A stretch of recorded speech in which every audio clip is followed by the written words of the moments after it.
Yes.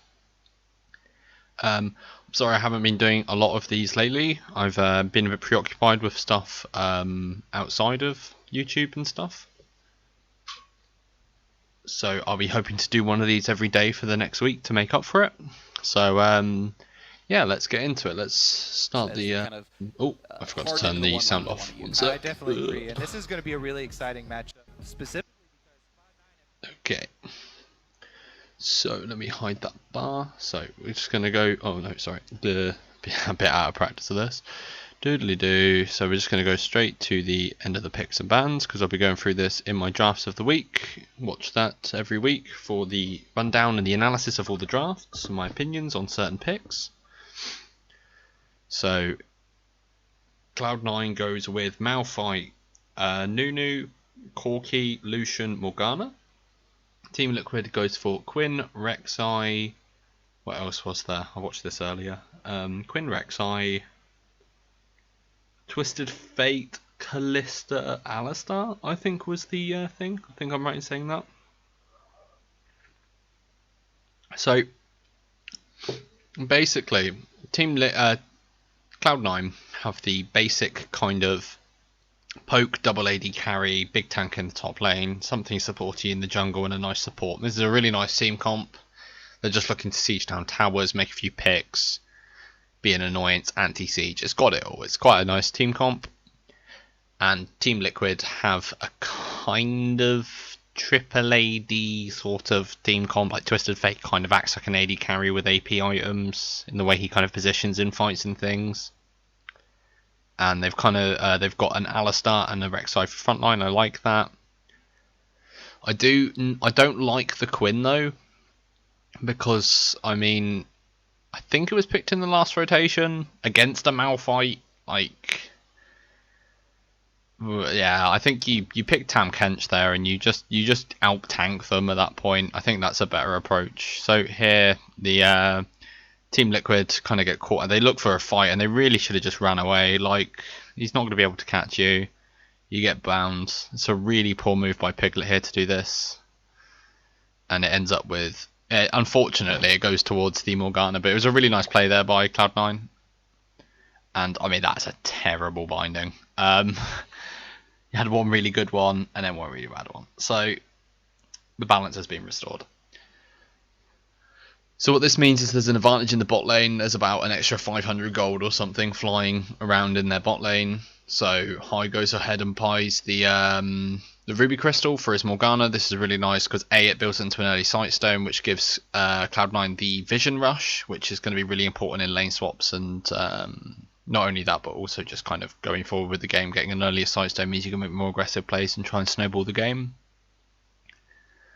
And also it gives you an advantage in lane where normally Morgana would be squishy, but now she's got an extra 200 odd health, 150 odd health to play with. So they lane swap the bot lane to the top lane, and they let the Morgana go and roam just to disrupt the double jungling, because she knows that he knows that the Team Liquid top laner will go for double jungling at this point. And this is what the support does really smartly, because like the jungler can't peel off and kill her, because Morgana just got flash, she'll just walk away. But what Morgana does really well there is she focuses one of the little Krugs, the little kind of the little minions. What the little minions actually do is they actually give so much of the experience for the buff. Like, clear those little minions because they give so much EXP.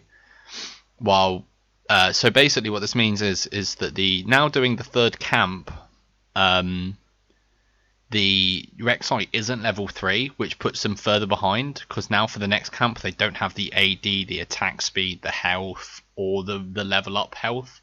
So it just puts them further behind. And Nunu's, and like, you can't do this against a Nunu, because Nunu's just going to eat everything. Like, Nunu's such a great pickup. I love Nunu. He just slaps stuff and just walks about, and he's basically like a defensive Nidalee, if that makes sense. Like, he fills the same niche as a Nidalee kind of just wants to go into the enemy jungle and just kind of walk about and do stuff, but she does it in an offensive way.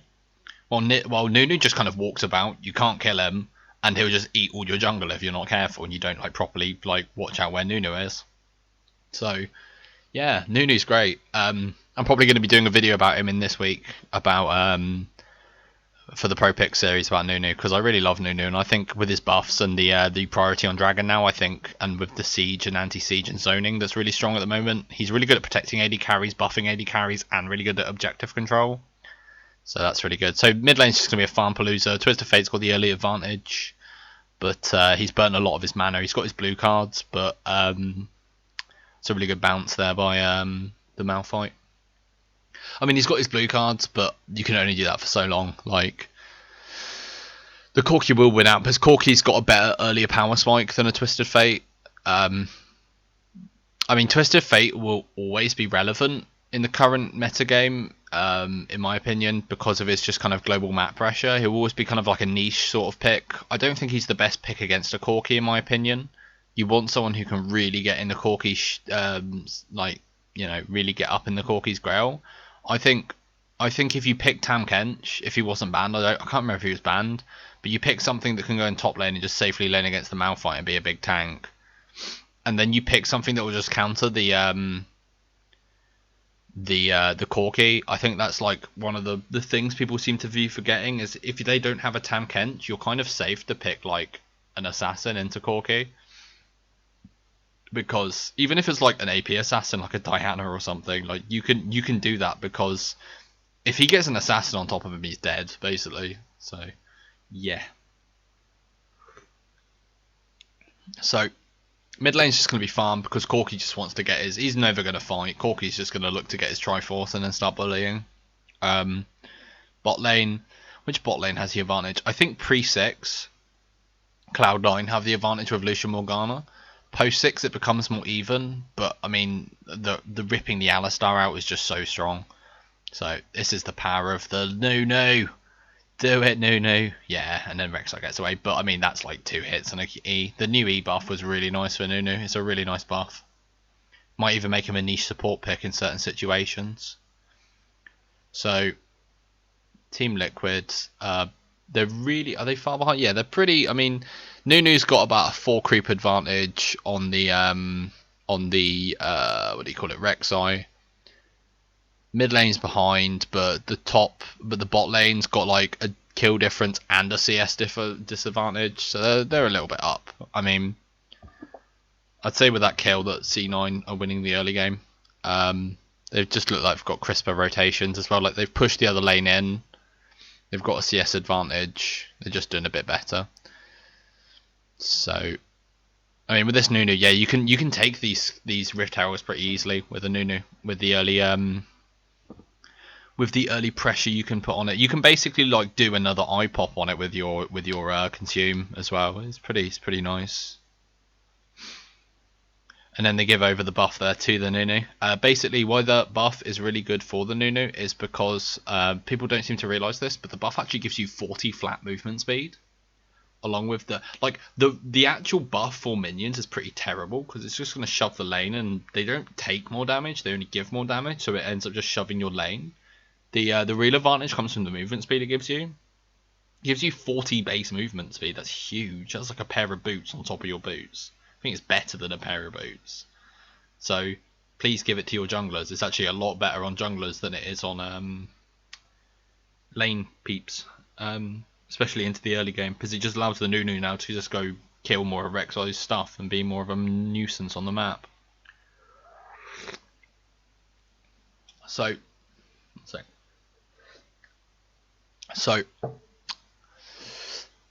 Cloud9 at the moment are basically just waiting for this Corki to come online. And Team Liquid, what are Team Liquid looking to do? They're kind of looking to make picks with this comp. It's like Quinn and Twisted Fate running around the map with a Rek'Sai as well. It's like kind of global map pressure. But I think if you're playing this global map pressure, you either have a Quinn in the mid lane to do this, or you have like Shen in the top lane and then Twisted Fate. I don't like the Quinn and they're kind of different ways of doing it. And I don't even think you need to go that overboard with it. I think you just need something in the top lane that's really safe, because you've kind of got Twisted Fate, Kalista, which are going to be your threats. And you just need to outburst it. Like, once you out-tank the burst from Cloud9, they really don't have a threat. And Team Liquid don't really, like... They haven't seemed to, like, grasp on this in the draft, and it's really poor. But I'll go into that in more detail on the thing. So Cloud9 are looking to siege up here. Sorry, they're looking to break the siege here. I mean, Cloud9 have better wave clear. They've got pretty much better everything, in my opinion, than thing. So Team Liquid are just looking for picks. They're looking to try and control vision.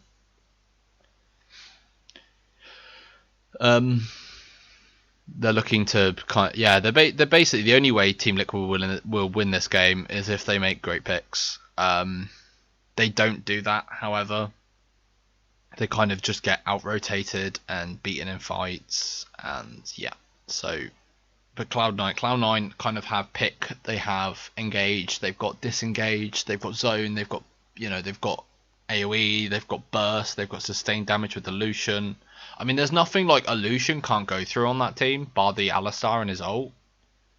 It's not like with Team Liquid. Like Team Liquid, they're gonna have a really hard time getting through Nunu Malphite to get to any of their carries. So it's I much prefer Cloud9's draft. So here comes the Nunu. Just gonna be walking up.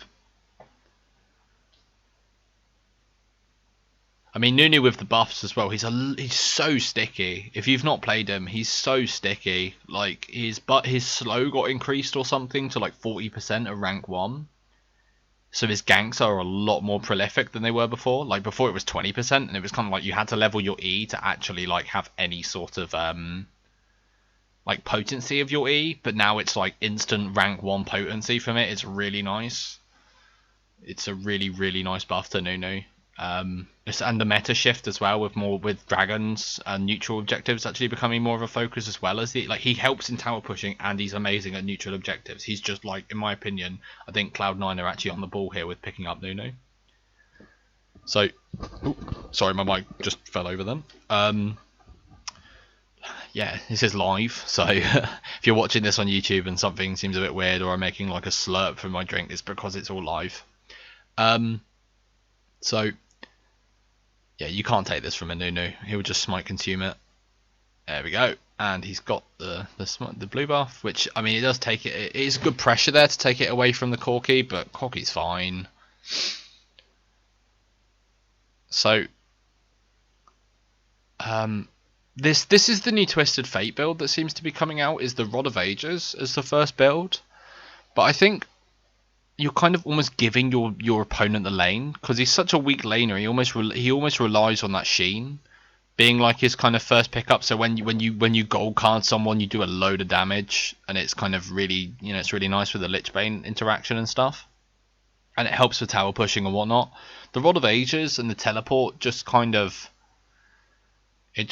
makes your lane like even more passive, which is what the Corki wants, because Corki he's really terrible into lane bullies, and he just wants his Triforce. So if you almost give him that, I think it's a really poor choice of things. I think you should just try and bully the Corki, either by shoving him in so much that he can't do anything, and then you can roam. So you build like Morellonomicon just to shove in, or you go for the Lichbane as a first item. I don't like the Roa at all. Like, I understand why he's building it. I understand the build. It's just I don't think in this situation it's actually applicable.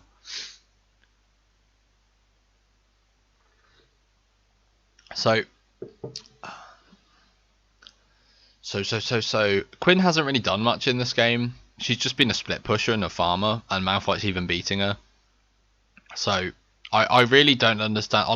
I think Quinn is one of these champions where when someone really works out what to, like, I think Rock's Tigers have been the best team I've seen with her, and her kind of map movements and the way she can kind of really sort of bully the map with her ult. I've not really seen a Western team do it.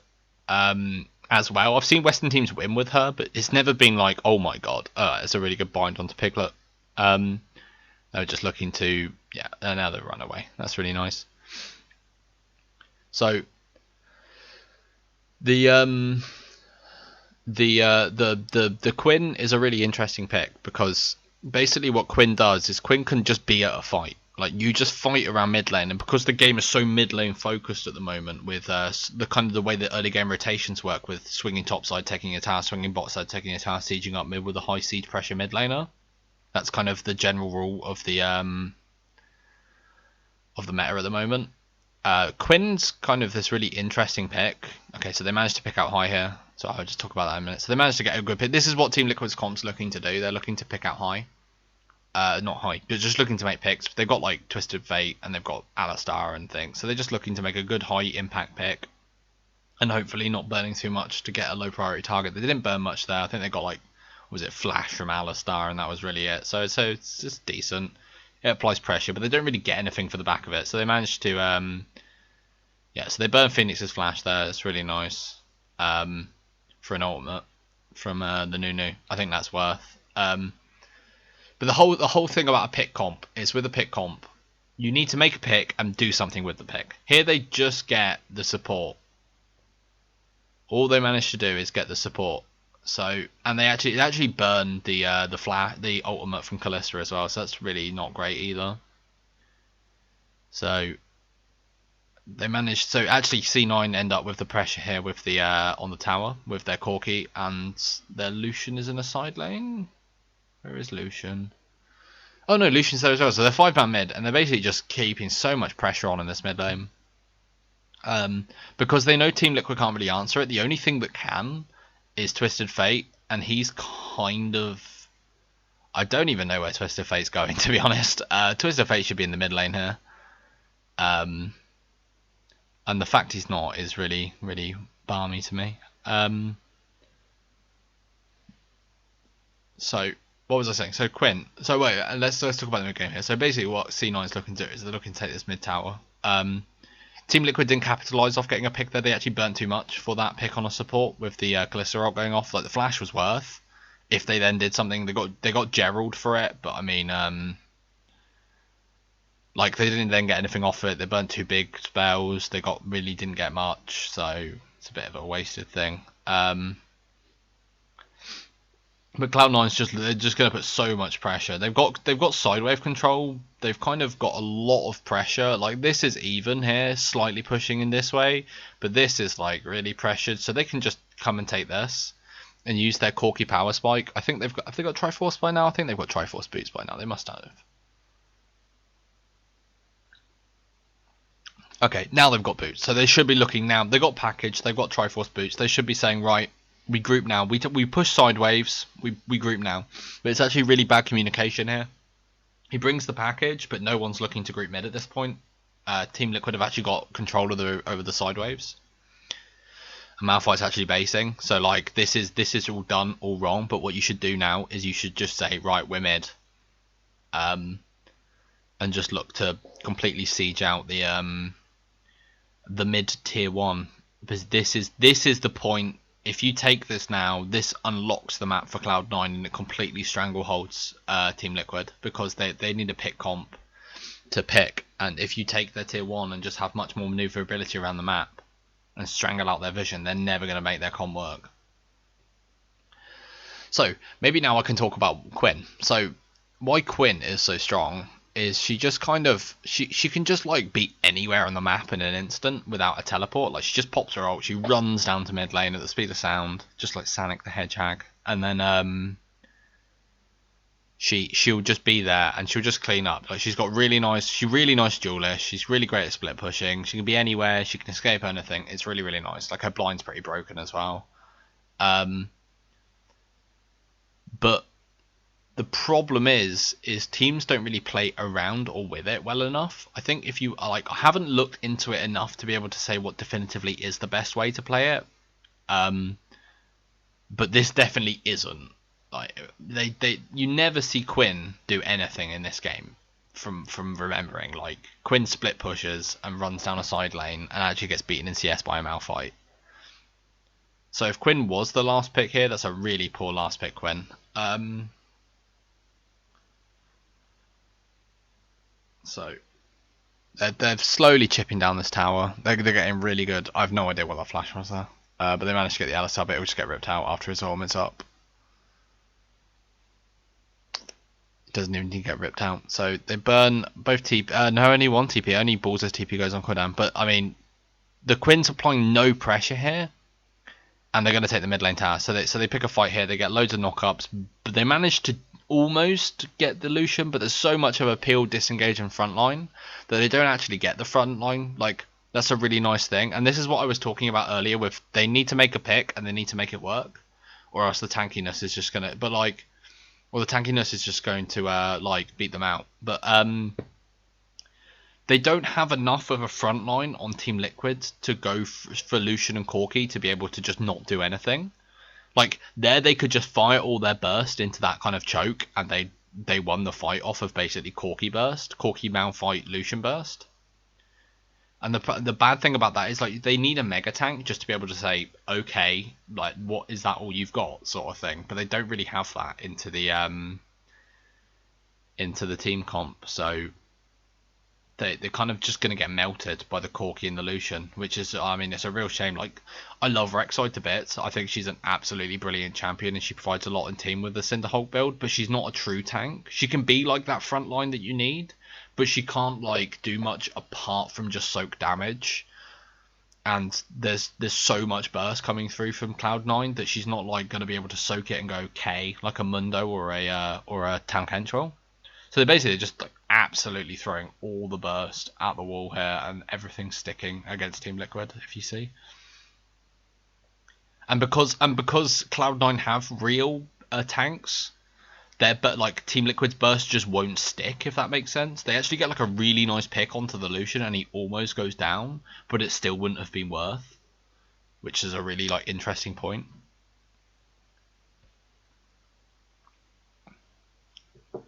So they managed to get 2 mid lane towers as well for basically nothing. So I mean, this is such a strong position to be in. Corki's just going to escape, doing Corki things. Rush is just going to look to fuck up this jungle, being Nunu, doing Nunu things. That's a really nice ward there he's just placed. If you notice the blue ward there, it sees like round that corner, up there, down there. So you can actually see where everything's coming from, that kind of 5-point star sort of entrance to that place. So if you're looking to steal blue buff, that's a really nice place to put your ward. Cloud9 looking to pressure Baron here. They've got control over the whole map. The only thing they don't see is the Quinn, but the Quinn's so unfed, and the Quinn has like no items at 20 minutes, 21 minutes. She's just got bits, and bits aren't great. I mean, I think, like, if you were to ask me in any situation, would you rather have a Quinn with 1 item or a Malphite with 1 item? And let's say Malphite every time. I think Quinn can be like an amazing champion, but you have to play around it and not just. Oh, sorry, pardon me. Oh, it's so bad that came out of nowhere. So, like, the problem I see a lot of, especially NA and some EU teams do this as well, is they'll pick a pick that's strong, but then not play around its strengths. This is the reason why Ryze like 0-7 or something ridiculous like that in North America, because they'll pick Ryze and go like, yay, we've got Ryze, but then just like, hey, go K-Ryze, sit in a side lane and do absolutely nothing in the game. Like, the whole point of the reason you pick Ryze is you say, okay, Ryze, we'll play around you, we'll do great, you know? And you basically just give this Ryze, you put it in a nice little pot, you give it the manure you need, you water it, you feed it, and then, oh look, we've got this unstoppable killing machine. So they flash, they try and get rush here. I think they do end up getting rush, but they burn so much on a Nunu that now, like, Cloud9 can just come in and mop up this fight. Because, I mean, the Quinn's going to do absolutely nothing in this fight, and she's just going to get melted by all the burst. So it's why we're like the last pick. You need to have something that can give you or withstand burst, because the only damage Cloud9 has is burst. They don't, like, the Lucian to an extent, but he's still kind of bursty with his combo and his ultimate. So picking this Quinn is not my favourite thing in the world without like a true tank. Like, I think even if you go Mundo into Malphite, like Mundo into Malphite is still pretty good because he has armor and things, and yeah. But that's neither here nor there. I'll go more into that in drafts of the week. Check it out next week. So Cloud9 kind of have all the balls at this point, but they managed to. I think they managed to get a pick here. Yeah, he doesn't respect the teleport from the TF, so he managed to get a pick. Rush is just going to look to stall, but does he die? No, they end up getting a kill, don't they? I think. Yeah, so Team Liquid chase too hard here. They don't respect, again, that the new Nukem is tanky as hell and can do loads of stuff. They end up getting a double kill onto the Corki. Balls kind of dissuades the two of the people, so it ends up being a 2 for 2. Or was it 3? No, it's a 3 for 2. Wow. So it ends up being a 3 for 2. Does he get the Callista? So we got the Callista on the back end. Wow, so that's really nice. And this just gives C9 Baron pressure here at this point. Like, they can just ward it up and keep Team Liquid in the dark, which is actually really bad for Team Liquid's comp because they so rely on vision for picks. So we can see what happens here. Yeah, full town Malphite, boys. Yeah, buddy. Not respecting that Malphite damage.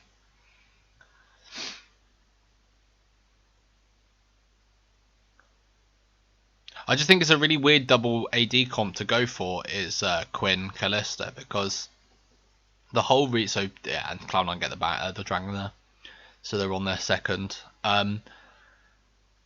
So like the whole reason you pick double AD is for tower pushing and for pressure in sieges, because it's so strong at the moment and towers are so strong. But like, you don't have like picking Callista, fine. Picking Quinn, fine. Picking Callista and Quinn, both who don't really siege well or provide much in terms of siege for their team. Why? Like, if you pick the Callista, you have to pick like Corki with it, sort of thing. Like, you need like the second thing. And here's just Cloud9 kind of doing exactly what I said, where it's kind of no one can soak the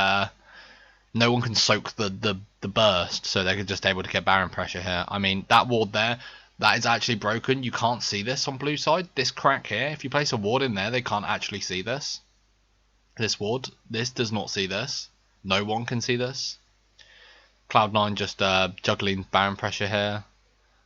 Team Liquid just throwing themselves almost one at a time into this, which is really weird. It's really weird.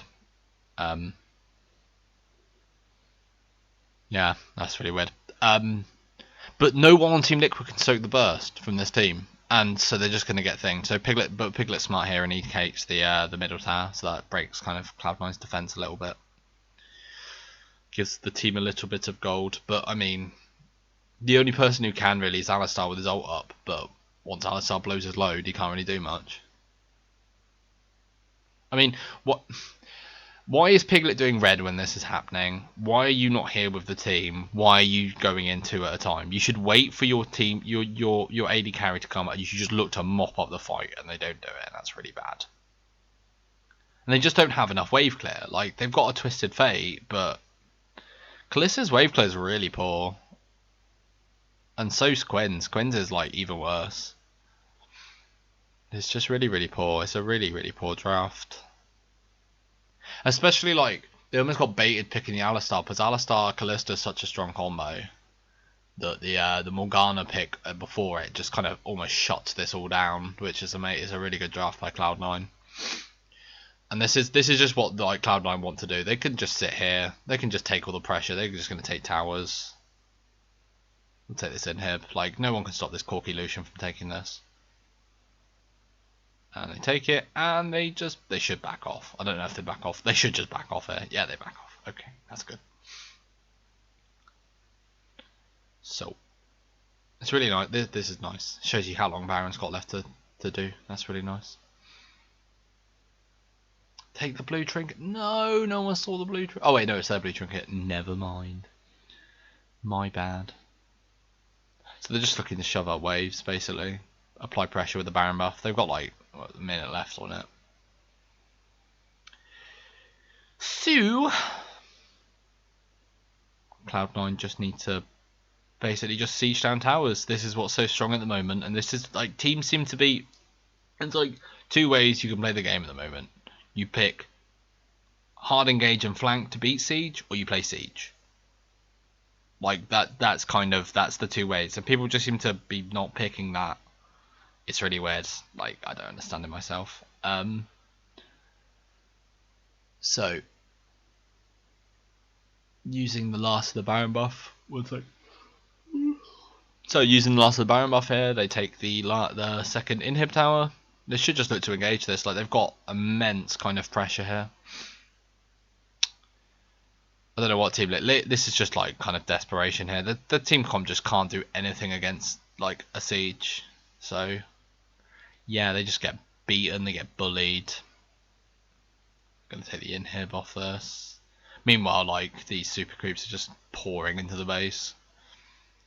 And I think this is the game. So that was my VOD review, guys, of Team Liquid versus Cloud9 versus Team Liquid.